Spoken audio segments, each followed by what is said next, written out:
Saul Lobap, Getty Images. At this point, I'd be shocked if these guys told the truth about anything. A few weeks ago, news began to leak that during the 2016 presidential campaign, Donald Trump Jr. met with a lawyer connected to the Russian government after being promised damning information on Hillary Clinton. This was about as damning as any report could be, as the Trump camp had long been suspected of colluding with Russia to hand the real estate magnate the presidency. So, obviously, seeing as we're dealing with patriots here, the administration immediately and publicly acknowledged the meeting, because transparency is the way to handle a scandal like this.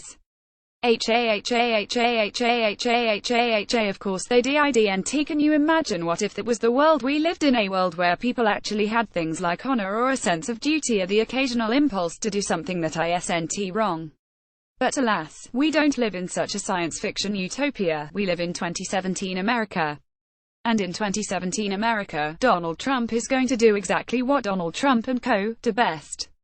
According to the Washington Post, as the story of Donald Jr. is leaking out, Trump's aides formulated a plan that involves, get this, transparency. The plan was to do the honest thing and get in front of the story by admitting that the meeting took place, so that as more information comes out, they don't look like liars. But then of course, Donald Trump heard about that plan and immediately put a stop to it. But within hours, at the president's direction, the plan changed. Flying home from Germany on July 8 aboard Air Force One, Trump personally dictated a statement in which Trump Jr. said that he and the Russian lawyer had primarily discussed a program about the adoption of Russian children when they met in June 2016, according to multiple people with knowledge of the deliberations. The statement, issued to the New York Times as it prepared an article, emphasized that the subject of the meeting was not a campaign issue at the time. Now in the report, the Washington Post calls this statement misleading.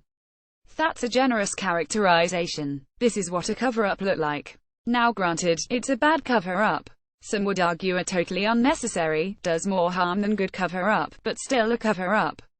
The truth of the matter was Donald Jr. was explicitly promised damaging information on Hillary Clinton as part of Russia's attempt to help Donald Trump's campaign win the election. Forget the fact that the adoption argument is basically acknowledging that they discussed sanctions. The Russian adoption ban was Putin's retaliation for US sanctions. To say that it was not a campaign issue is a flat-out lie. And we know this because Trump Jr. released his own emails where it is explicitly positioned as a campaign issue. So the question becomes, why do people cover things up? In the Post story, some advisors explained that because Trump believes he is innocent, he therefore does not think he is at any legal risk for a cover-up. In his mind, there is nothing to conceal. If that logic seems confusing to you, you're in luck. That means your brain works.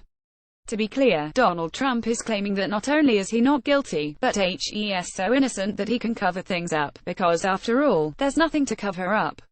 If having this guy in charge of the nuclear codes isn't enough to motivate Democrats to win back the House in 2018, then nothing will.